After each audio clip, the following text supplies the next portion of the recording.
that was the path she was meant to take, you know? Yeah, that's wild. It is. It's so interesting. And what comes to mind about that is today I was in a meeting with my husband, Gil, and some other people, and he got a phone call during the meeting that this couple that he had married last year, who were just adorable. They're in their 70s. They'd been together 20 years. They're like 77. And they've been together 20 years, and they decided it was time to get married. And it was just the cutest wedding. They all wore Hawaiian shirts and leis, and their dog had on a lei and all this stuff. And they had this property in New Mexico up in the mountains, kind of by a river kind of thing. And he got a call. They'd been married about a year now, was just their anniversary. He got a call from the husband who said that his wife passed away, that she was at the river. And he always told her to be careful at the river. And she fell in the river and she didn't recover. Wow. And it's like, it like what you said, though, it's as if, something in them knew whatever this meant to them, that after 20 years they needed to get married, and, all of those things, like to have the life that they had for the last year and be complete on some level. And, life is, it's surreal in a lot of ways. Yeah. But the thing too is like when we get those nudges, when we get the intuitive hits about something, or we're trying to make a decision about something, there's always the question of like, do I trust it? Do I trust what I'm hearing? That's a whole different topic, right? When do we may hear it, but do we listen? Do we pay attention? Do we trust it? Do we go forward? Does that change our mind? Well, this card, it's so beautiful. You know what to do. Trust your inner wisdom and take appropriate action without delay. And I can think of so many times in my life where my heart knew what to do, and the voices of other people, or, race consciousness, cultural, stuff was weighing in on me of like, well, no, but you can't do it that way, or, oh, it should be done this way, or, oh, I think it's, this should be the path. And it's always, what is it for you? Well, I think all of that. I think it's totally, it's everything we're saying. And I think that, I think at this particular stage of life today, this moment, this week, I really try to listen to my inner wisdom. I really do. I really, and in some ways I almost feel like I don't notice it because I feel like I lead with it, like kind of like visioning, like, for those of you who don't know or might not know, visioning is a process where we sit and we ask questions and we listen to the God coming through us for the answers to those questions. And like, I don't need to sit and go through a process anymore. I kind of do that on the regular, you know what I mean? I'm just like, okay, what's the best way to do this? And I listen. So on some level, I feel like I've instilled that more than in other years and decades of my life, but yeah, I don't know. It's just interesting. And it's interesting. I think when I don't listen, if I was to make a call right now of when I don't listen, I think I mostly don't listen when it comes to taking care of myself. You know what I mean? Like, I think, yeah, you don't really need to go to bed early. You can work and get this one last thing done, or you're hungry, but you don't need to eat now. You can eat. It's okay. There'll be food in a couple hours, or, and so I tend to not listen more when it's directly about me. And I believe, I'm not going to say I know because I don't. I believe that I can supersede the situation somehow. Well, and also what just came to me is it's hard to listen to our inner knowing and inner wisdom, oftentimes when we're going through dark stuff, when we're going through a hard time or challenge. I know for me, over the last year, I've been through a lot. And there were many, many moments where I had to lean into other people or lean into, hope or something greater that I wasn't tapping into, that there was a cloudiness or a blurriness or something there blocking what I've come to know through all these years. Right. And so it's like, well, what do we do? How do we access that when we've hit a really difficult place in our lives? I think people can relate to that. Yeah, I do too. I would say I would ask you, so if people were listening and wondering, how do I really access that? What would you say to them, or what would you tell them? Oh, well, for me personally, it took, I can give you the metaphysical answer, and I can also give you the The real. the real of, for me, it showed up as hitting a bottom, as hitting a place of, I can't go any further down this rabbit hole depth of darkness and depression and sadness and separation. And so it was in the actual, I guess, moment that happened that something opened. And this is the part where it gets metaphysical, because I did call in resources. I called in my, we could call it my God squad, or I called in my posse of, my best friends like yourself, and I called in a visioning team to really help me. And so there was something, maybe that was what it was, is there was something in me, not the rational, conscious part of me, perhaps. Maybe it was just that piece that was like, you're meant to thrive. You're meant to become more. You're meant to become greater. And you had to experience the depths of this to know the greatness of your light, maybe, kind of thing. Well, that makes so much sense, because I think that I think that is real in some levels, because even when you were in your darkest moments and having a crisis of faith, if you will, around different things, there was still some part of you that knew the truth of who you were and knew that you deserved more, and were able to move forward in that way and go, okay, it doesn't have to be like this. I may have my questions about where God is or what's happening or if this is still for me, but what I know is it's not meant to be like this. That's right. I think my anger and my disappointment, if anything, of the massive ego death that had happened was also a driver, because the anger fueled something else, what you're talking about, which was purpose and passion. Like, this is so cliche, but Michael Beckwith always talks about the pain pushes, vision pulls thing, which is exactly what happened in that experience. Yeah. So in order to listen to your inner knowing, do you have to hit rock bottom? Like, no. How do we become aware enough to do that now? To just be aware that there is an inner knowing. Like, I guess that's it. For me, I would say you have to trust and believe that there is an inner knowing. That there really is. Speaking of Michael Beckwith, it always reminds me of when I was in the Agape choir and he'd be there introducing a song or something. And there was the song, something, I think it was Something Turned Me Around. And he'd be like, he talked about, what do you think the something is? Mm-hmm.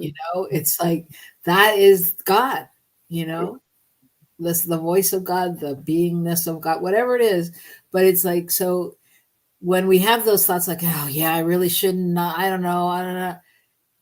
It's stopping, I think, and breathing and listening to that and being able to discern, okay, wait, where's that coming from and what part of it is bigger than I am on some level. Which is why I think, self introspection and reflection and spiritual practice is so essential. because it's like how to block, what's the word? Block isn't the right word, but discern and be able to go inward when we are constantly being bombarded by everything else in the world. You know, or maybe it's modeling. You know, sometimes a friend might say to me, well, what does your heart say? And it's always been right. You know, another way that this has shown up, just in that example that I used earlier, is that as I was rebuilding, and I'm still rebuilding and coming out of that space, and I called in my allies, my resources, my team of people that I know can hold truth for me and know the truth about me for visioning. What was so beautiful, as you know, about that experience is that as we were going through it, it was so cool to listen to what all these other people in my life could see for me. And when it was all said and done and we synthesized it all together and looked at the notes there, every bit of what came from that experience, I internally, that was wisdom that I already knew. I already knew all the things people were like, I see this for her and this and this and this. It was just like, but Savannah, can you see it and embody it and embrace it and live from it and act from it and trust it? Right. Can you believe it and can you trust it? Yeah. Those are really great questions. And I think that maybe that'll be part of our discussion when we come back, because I think that, can you believe it? Can you trust it? I mean, because that's kind of where the rub is, right? Can you live into it? Or what's the cost if you don't? Ooh, nice. Great segue. All right. So we're going to take a break and go and get yourself something to eat or drink or whatever. I myself am putting the spirit back into spirituality with a little cocktail. Not that we endorse drinking, which is also spiritual. It's all spiritual, but we're not saying that you should do it. We are saying be responsible and, you know, do what you want. It doesn't matter if your favorite drink is grape juice. That counts. Okay, so cheers. Cheers. And we will be right back here in a minute on New Thought Media Network. Please help us say thank you to our organizational sponsors, including the Hefferland Foundation, Affiliated New Thought Network, International New Thought Alliance, Science of Mind Archives and Library Foundation, Center for Spiritual Living Denver, Center for Spiritual Living Midtown, New Thought Philadelphia, Planned Happiness Institute, Summit Center for Spiritual Living, One Heart Retreats, Center for Spiritual Living on the Lake, Unity Kitchener, Unity Spiritual Center Ottawa, Om Center for Spiritual Living, Satya Center, Begin Within Ministries, Center for Spiritual Living North Jersey, Unity of Savannah, and the Center for Spiritual Living Seattle, as well as all of our individual donors. Thank you for being part of the New Thought Media Network. Please like, share, and subscribe. New Thought Media Network, positively inspiring.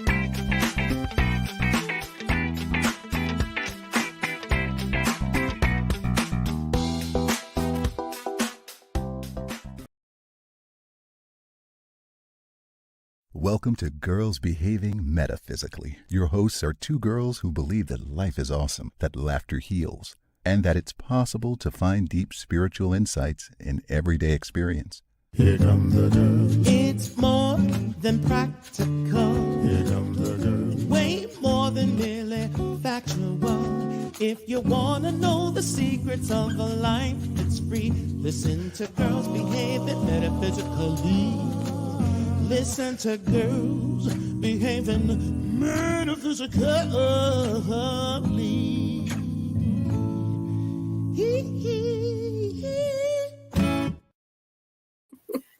And we are back. I am Robyn Rice Olmsted today, and this is Savannah Noel, and we are Girls Behaving Metaphysically. Savannah is stepping in today for my co-host, Dr. Natacha, who will be back with us next week. But Savannah was lovely and gracious enough to say yes to my offering her this spot here with me. And Savannah, as she has said earlier, is one of my besties. And so it's fun to be here and be able to talk over this stuff with her. Yeah. So today we pulled the card of inner wisdom, if you weren't here. This one. There it is. Yeah, that's very cool. And we were talking about, can you trust what you hear when you hear inner wisdom? And what's the cost if you don't? Well, Savannah, we could do a whole show on that. What's the cost if you don't? The cost if you don't. Well, I can think of a few off the top of my head. Suffering, detours, potential pain. But do we ever really make a bad choice? Well, not bad choice, but the wrong choice. Well, that's what I was thinking. But you can't really listen until you can hear. We can't. So how can it be wrong? However, I think we'll all agree that there are those times when, you can identify that you've gone through various stages before you get to the 2x4 stage where it's, hitting you in the head. Right. Right. So, there are times when you're like, oh, I knew that. Oh, I shouldn't have. Right. Mm-hmm. Yeah. What do you think is not the cost? Or what is the cost, rather? What is the cost? Yeah. It's a good question. Because you do. I fall into the metaphysical answer, the science of mind, whatever, of going, well, then it's just the way it's supposed to be. But I do think that sometimes the cost, and I'm going to go a different way on this, because I think sometimes the cost is that it leads to us beating ourselves up about the past. So I think sometimes it keeps people stuck in the past because they're like, oh, if I'd only done this when I was younger, if I'd only done this when I was, thinner, if I'd only done this when I was whatever, if I'd only gotten it by now, I would be, it's the illusions that we hold about ourselves, come into play with that, right? Mm-hmm. If only. Well, and I'm also thinking about it from the perspective of, and again, this is a metaphysical too, is looking at it from, okay, the cost might be repetition, dysfunction, whatever, misalignment, but what might be the gift in the not listening? What did I learn in that? I can tell you, again, from my own life, that years and years and years of choosing unavailability, for example, in my relationships, there was a cost to that. But while there was a cost, what I learned and gained from it were so many gems and pearls of wisdom and knowledge and experience and things that I'm able to help other people with now because I've walked through it. So you see how there's we could look at this in two different ways, or three. Well, yeah, which leads us to the path of there's no mistakes. Mm. Right? There's no mistakes. Only lessons. You know, it's making me kind of dizzy. Like, oh, Hmm. I don't know why this is coming up for me, but for whatever reason, it reminds me of when I was about 20, 19, 20, and I was waitressing and close to where I grew up, which, you know, so I tended to see a lot of people that I had gone to high school with or whatever. And this guy came in that was there, and I knew all about what he was doing, and he had graduated, and he was a doctor, and blah blah blah, and you know, I'm like, wow, Willie, you know, I'm so glad for you, and he's telling me about what he's doing, and he looks at me and goes, so what are you doing? And I was like, all I could think was like, I'm serving you dinner. You know, I mean, it had nothing to do with all of the other things that I was doing. You know, I mean, I've always been doing other things that were way more important than that. But the small me was like, you're just a waitress, you know. And he's like some kind of surgeon. He was like a brain surgeon kind of thing, you know. And he's like, what are you doing? Like as if I was gonna be like doing something miraculous in my other hours. So I don't know why that came up, but it's like, I know, I think it's like part of the lesson somehow in being with okay on some level of where you are and knowing what you're doing. You know, like what I was doing was following my path of being a creative actress, whatever, you know what I mean? Yeah, it didn't look like I had a series or I, you know, was doing some of the things that other people were doing. And, you know, and is that important? Well, yeah, at 20, it seemed important, you know? Well, and also when you said small me, I thought that to me connected to, I'm trying to figure out how to make this connection of the small me versus the higher me of like inner wisdom. Like, which am I listening to? And it goes to exactly what you're talking about. And the story that I told, which is that I knew what I was doing. And it's like, well, am I going to choose greater? Am I going to choose higher? Am I going to finally make a different decision? Based on what my inner wisdom is telling me, or am I going to trust in the small me and continue down that path?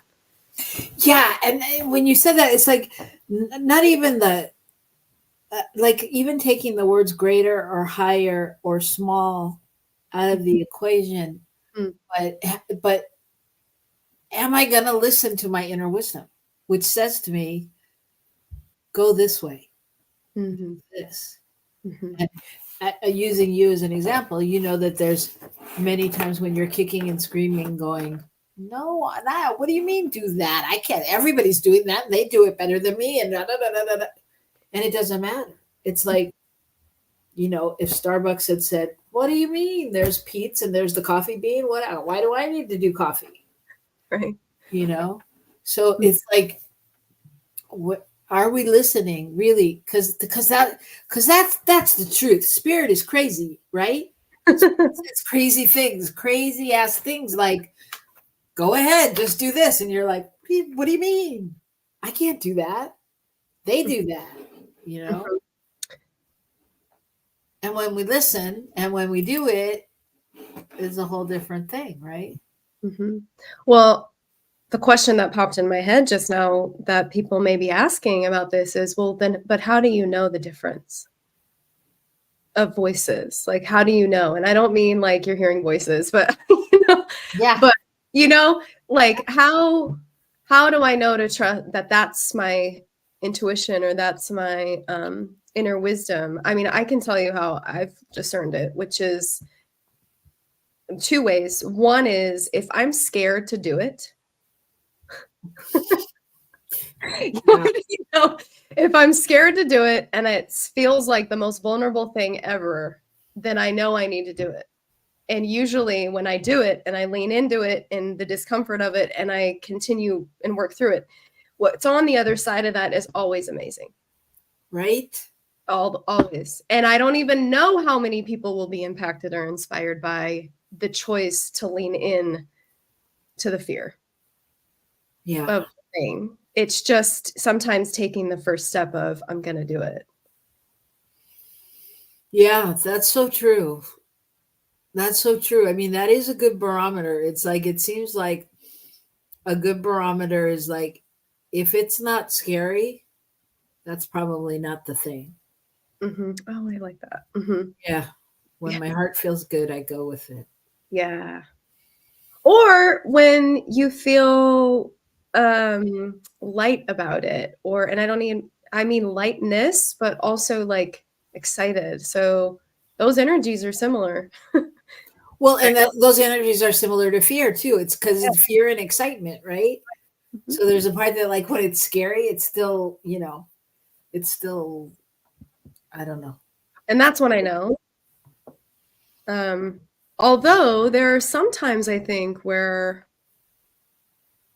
the thing is maybe bigger than we could have ever thought, and there's something that is even beyond that. I don't know how to explain that, but it's not the fear or the excitement. It's just something even. I totally relate to that. I totally relate to that in that Rio Grande Center for Spiritual Living. We're in the midst of creating this Friday night thing, which is, long story short, it started over 20, almost 25 years ago and they housed it at a United Methodist church, and every week bands would come and play and people would come, and it was like a coffee house, and the bands were excited because it was like one of the only places they could play that wasn't a bar, and had people that weren't listening to them in it, that kind of thing. And when Gil and I walked into the center, I was like, oh my God, you've got to have stuff here. You've got to have events like that. You've got to have, I mean, I didn't know that existed, but I was in the same kind of coffee house, entertainment Friday night kind of thing. So just last year, the church said, we're done. We can't support this anymore. And it just ended. And so they've come to us. And so we're in the midst of creating this at Rio Grande Center. And so it's one of those things, like, I just know this was mine to do. And you know more better than most, I have a lot of things on my plate, and they are in all different parts of the world. They are not like at my church on the corner. And so, but I took this on, and like every time I go into a meeting with like the music people and the this and that, like the minute they start to talk about, but I don't know how we're gonna, I'm like, look, I didn't come to this meeting to talk about that. I can't get stuck there because I don't know either. But I can't go down the path of the what ifs. You know what I mean? And so for me, some of this, and Gil went up against this board the other night with them going, well, the money should all go to the church and which it eventually will, but we wanted to have our own account so we can pay musicians and do what we need to do and blah, blah, blah. But I'm like, I can't get caught in the story. I'm like, it's okay. It's all right. We just need to get to the next step, And I think that's part of listening to your inner wisdom. If you start to try to figure out what you know and how to do it, you're going to trip, because we don't know. And more than that, we don't even know what that really means. You know what I mean? When we get that guidance, it's like, go right when you thought you were going to go left. Well, you don't know what's to the right. Or you do know what's to the right, and you think that's not the right thing, but how do you know that it's still going to look the same? So it's like the minute we get caught in the story or the whatever, we're not listening anymore. We're reasoning, Trying to figure it out. There's a book out there, I forget, The Alchemist, I think it is, and it's this idea that we also teach, which is all about when you make a commitment to something and you say yes to something, then the universe conspires for your good and brings all of the resources and opportunities to aid you and support you, right? Right. And, if I look back on my life, that's always been true. And I didn't always know, obviously, what you just said, which way it was going to go. Some of these things you can't figure them out. It's like the whole net, take a leap and the net appears kind of thing, right? I mean, when I moved to Seattle, I remember that exactly how it happened. All I knew was that something had to change in my life and that it wasn't Oakland, that I had to leave everything I knew to do something else. And everything fell into place, to the point, and I share this story all the time because I love it so much, that the weekend I got here to look around, I was out with a friend of mine, and he had gifted me a night stay for my birthday in this hotel. And I remember in my spiritual practice, I was like, universe, God, higher power, I just need a sign. Like, give me something. Like, just tell me that I'm making the right decision, that moving to Seattle is the right step. I had gone through the candidating process, and I was, considering apartment searching and all of that. And I was like, and actually I need it in a neon sign, and it better be bright, like obvious. And literally that weekend, I turned the corner in this W hotel, and right by the elevators, in a neon purple, even better, purple said, "You're in the right place." And I just remember going, like, the Red Sea parted, like, how much of a sign do you need, Savannah? And of course, everything after that fell into place. And when I am in my doubts, which is often of, can I trust this? Is this the right thing? Are things going to work out for me? I think about stories like that. Yeah. And yeah, that's amazing. I remember that. That is amazing. But and I was thinking, what came up for me when you were saying that is I was thinking about Gil. This is Gil's favorite news story, which I didn't even realize in it, and I was in it. But I was on the phone with someone, and they were talking, and they're a practitioner and they're a friend and all that. So it wasn't a practitioner session, but so many of my conversations are practitioner sessions anyway, even when they're not. Yeah. So I was listening to them, and I was being the space, holding their thoughts. And they were like, their job had just ended, and they were looking for a new job, and this wasn't coming through and that wasn't coming through. And they were like, I don't know how to pay my rent. I don't know this. I don't know how I'm going to have money for that. I don't know. And she was saying all the things she didn't know, right, about her money and what was going to happen. And at one point I said, she was like, I'm going to need money for my rent. I'm going to need this. And it was like in 2 weeks. And I said, well, you're in a good place. I said, Gil and I need $2,000 by tomorrow for our rent, because we were moving into a new place and we don't know where it's coming from either. And she went, oh, do you want me to lend it to you? I was like, what? Like, I had no idea why I said it, first of all, because, I don't tend to talk about me and what I need a lot. And when she said that, I'm thinking, what do you mean? We just spent 20 minutes on you not having money. What do you mean? Do I want you to lend it to me? And long story short, she was going to take money out of her 401k or whatever. And so she was like, it doesn't matter. I can take this out too. And I was like, wow, universe. I mean, we just don't know. I mean, so I'm so convinced that we just don't know. I'm so convinced. Or we do know. But we know that we don't know. I mean, you know what I mean? I don't know. I don't care if I've turned right to go home every, for 20 years. I don't know what's going to happen when I do that, So it's so interesting, like, to listen, because there's just so many times in my head too.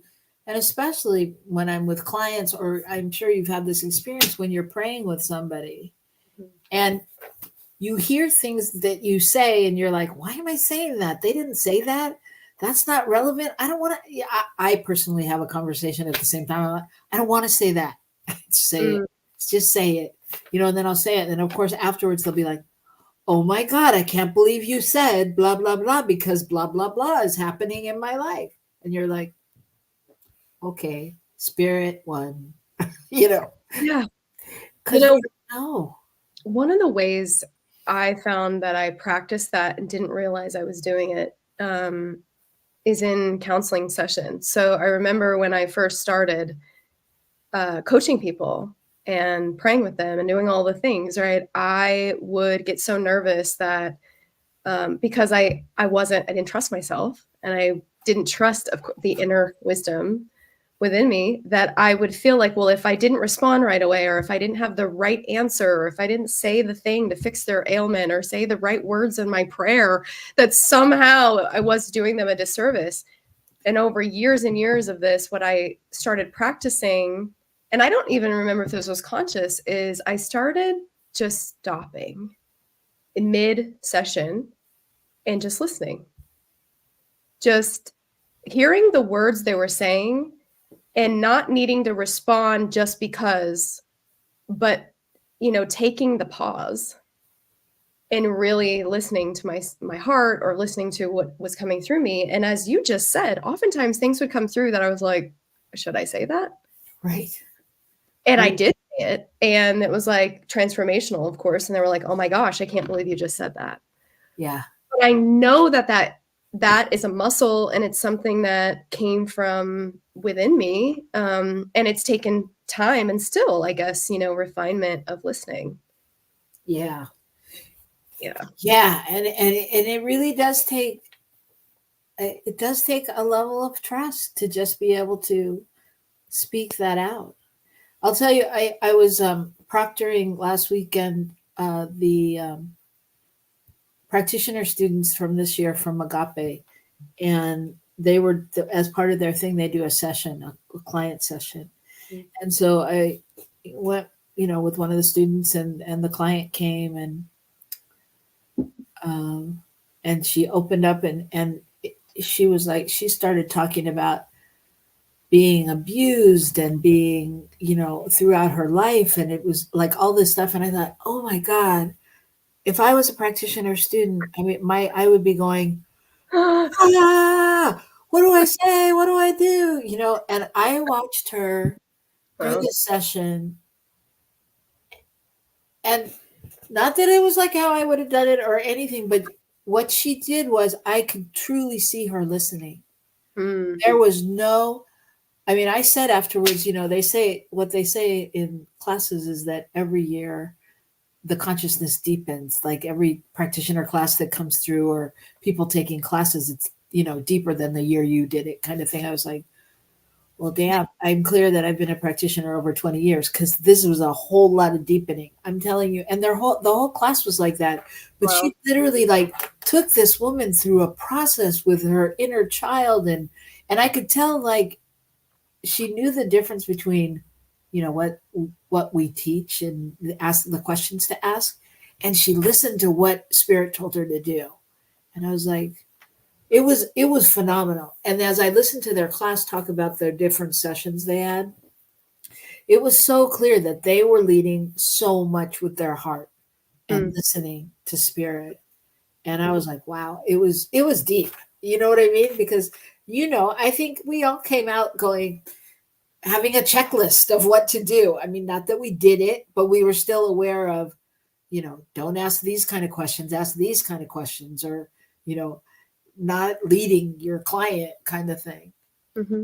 And it was phenomenal. I'm telling you, to watch her maneuver this whole inner child and blessing the inner child and taking the woman on this journey. And I was like, oh my God, it was, but more important was I could just see her and feel her listening. Mm-hmm. Well, and I think we have that opportunity in every aspect of our lives. It's just, are we paying attention? And are we, well, that's the whole thing about awareness, right? Like being self-aware and aware of your surroundings, and you bring yourself everywhere you go. And it doesn't have to be, like in my case, obviously, as I was saying, is in a coaching capacity, but this is something that I think perhaps is something we learn to listen to more, and over time, right? There's people that just drop in, it becomes second nature to them. Yeah. It's a practice. Like Mhm. everything, it is a practice. It is a, it is a getting out of your own way awareness thing. Well, and also I would say, I mean, we didn't even talk about this, but there's an ego component too, uh, of which which aspect are you listening to, ego or the more. I keep using those more or less, but you get what I mean, right? I do get what you mean. I do get what you mean. I have a whole thing about the ego. Do you? I don't really know what it is, but I always feel like I want to defend the ego. Like, Oh no, I think the ego is great. I think it's essential, but however, I think that I don't know, it's there to protect us in some ways, but also it might steer us over here as opposed to what's really here. well, yeah, I think that's it. As you were saying that, I mean, I think that the ego is not a bad thing, in my opinion. The ego is, it's almost like your mom, not your mom, but it's a mom, right? My mom. But not your mom, but you know what I mean. It's like the ego's like your mom. That it's like it's always there. It's trying to protect you, so it's gonna yell, "Be careful on the monkey bars." Or When I know what's best for you. yeah, yeah. Wow. And Well, you'll have to come back and talk about that because that's just a whole other topic. We don't want to get sidetracked. I know. But this has been great. I mean, I think so. Listening to your inner, I think that the what I would say for the week, like if you're listening, like just think about that and be with your inner knowingness. And if you journal, like even writing about what's come to you through you, like where you listen, how you listen, and I think that's the great thing about meditation and visioning and things like that is when we ask spirit questions and we sit and we listen. Mm-hmm. Oh, and also asking the question, where am I, as you said earlier, where am I caught in the story? Yeah. Which we usually are. Where am I caught in the story, and what else might be true? Oh. And what's the cost if you don't listen? Mm-hmm. What's the cost? Like, I don't know. Like, what's coming up is how long can you really put off your greatness? That's really good. Right? Mm-hmm. Oh. Well, you are great, and I'm so glad you could come and be here today. And you have so many things going on that you're going to share on your social media soon. So I will. if you don't follow her, make sure you follow her. If you want to put your information up, and you can find Savannah Noel on everywhere. She's everywhere. On Instagram, on Facebook, all those good places. And if all else fails, you can always ask us and we will give you a link to her. Because there's some exciting things happening and not announced yet, but it's coming. So you can always get on my email list too for all the news. Yeah. This has been fun then. Thanks for having me. Right? Yeah. All right. Well, so I just want to thank our producer, Michael Mangus, because he's just a cool guy. and he does a good job. And of course, New Thought Media Network, we love it here, and we're so excited to be here. And it's your generous donations and things that keep it going. And there's so many exciting things happening at New Thought Media Network too, which we'll be letting you know about. So, there's all kinds of ways to get involved, to donate, to see other shows and what's going on. And you can do that at newthoughtmedianetwork.org. And there it is, ntmedia.org. And that's all. If you're around tomorrow at well, it's my lunchtime. I don't know what it is for you, but 12 o'clock Pacific, 1 o'clock Mountain. You can come join us on Rockin' the Love.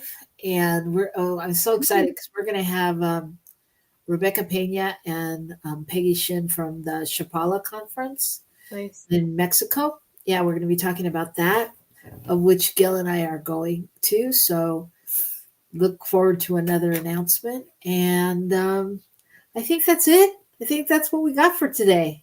Thank you so much. Thank you so much for stepping in and for just being you. Same.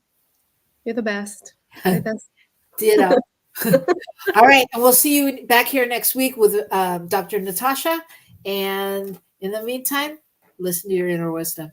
It knows what it's doing. All right. We'll see you next week. Bye. Bye.